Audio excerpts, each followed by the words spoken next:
अपने लोग अनुशासित हैं।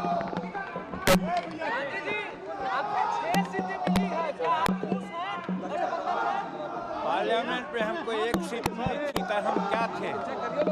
पार्लियामेंट में हमको एक सीट मिली थी तो हम क्या थे? नाराज थे।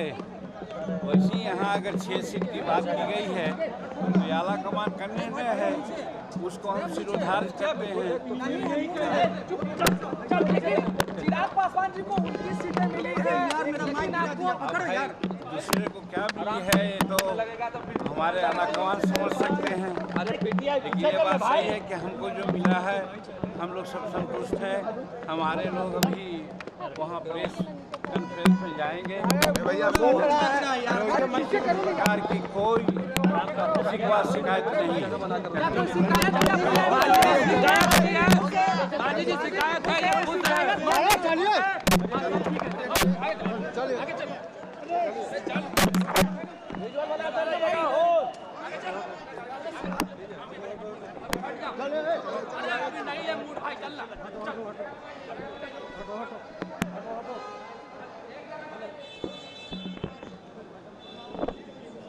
जीतन राम मांझी को आप सुन रहे हैं, वो चेहरे पे मुस्कान के साथ संतुष्टि का भाव भी दिखा रहे हैं। वो कह रहे हैं कि जितनी सीटें मिल गई उससे मैं संतुष्ट हैं। भाई गठबंधन का फैसला है, एनडीए का फैसला है जिसको स्वीकार करना है, लेकिन दबाव तो उन्होंने भी भरपूर बनाया था और लगातार बनाते चले जा रहे थे। और शशि भूषण, ये दबाव तो हम लगातार देख रहे थे, लेकिन एनडीए की खासियत ही यही है कि जब कुछ फैसला हो जाता है उसके बाद भी चेहरे पर एक मुस्कान का भाव और एक संतुष्टि का भाव भी नजर आता है।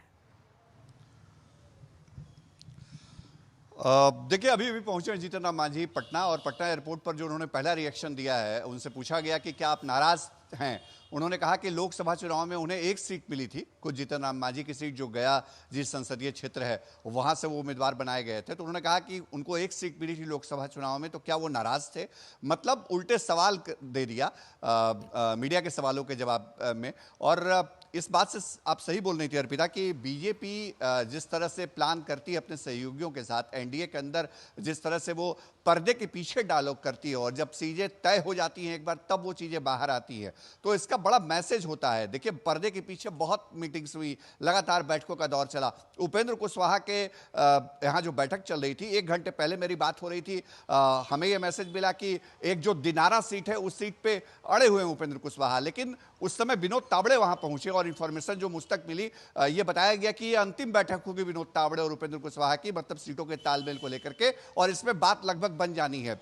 जब बातचीत इंफॉर्मेशन जब मिली हमें, और उसके देखिए घंटे भर के अंदर सीटों का फॉर्मूला आ गया। मतलब बीजेपी ने हर सहयोगी दल के पीछे कुछ अपने नेताओं को लगा करके रखा, जहां जरूरत पड़ी वहां पर प्रधानमंत्री से भी शायद बातचीत कराई गई, केंद्रीय गृह मंत्री अमित शाह भूमिका में थे, राष्ट्रीय अध्यक्ष जेपी नड्डा भूमिका में थे। और लेकिन दिलचस्प यह है अर्पिता कि सबसे जेडीयू के नेताओं को कोई वास्ता नहीं था। जेडीयू के नेता सिर्फ बीजेपी से बात कर रहे थे, बीजेपी से कम्युनिकेट कर रहे थे, और जो दूसरे सहयोगी नंबर्स बढ़ा रहे थे तो वहां बीजेपी बात कर रही थी जेडीयू के नेताओं से कि क्या आपको 1 सीट या 2 सीट कम कर दिया जाए, हम अपनी 1 सीट कम कर लें, एडजस्ट करना होगा, अगर ये ज्यादा मांग रहे हैं तो ज्यादा देना होगा। देखिए, चिराग पासवान का 16 अगस्त का एक बयान याद आता है जिसमें वो कहते हैं कि मैं गठबंधन में नमक की भूमिका में हूं, खाने में कितना नमक होगा उससे स्वाद बढ़ता भी है घटता भी, तो वो अपनी भूमिका समझाते हुए नजर आए। और आज 29 सीट पर उन्होंने अपने बार्गेनिंग करने के बाद 29 सीट पर आकर चुनावी मैदान में उतरने का एक तरीके से उनके ऐलान ही हो गया कि क्या फॉर्मूला तय हुआ है। तो बड़ी चीज ये है कि अब बड़ा भाई छोटा भाई कोई नहीं, चिराग पासवान ने जो दबाव की पॉलिटिक्स की उसका फायदा उनको मिला। 29 सीट, जीतन राम मांझी जो कि दबाव बना रहे थे लेकिन उसका कोई ऐसा फायदा नहीं मिला। पिछली बार 7 मिली, इस बार 6 सीटें मिली हैं। उपेंद्र कुशवाहा भी 6 सीटें उनको मिली है। इस बड़ी खबर पर लगातार हमारी नजर है।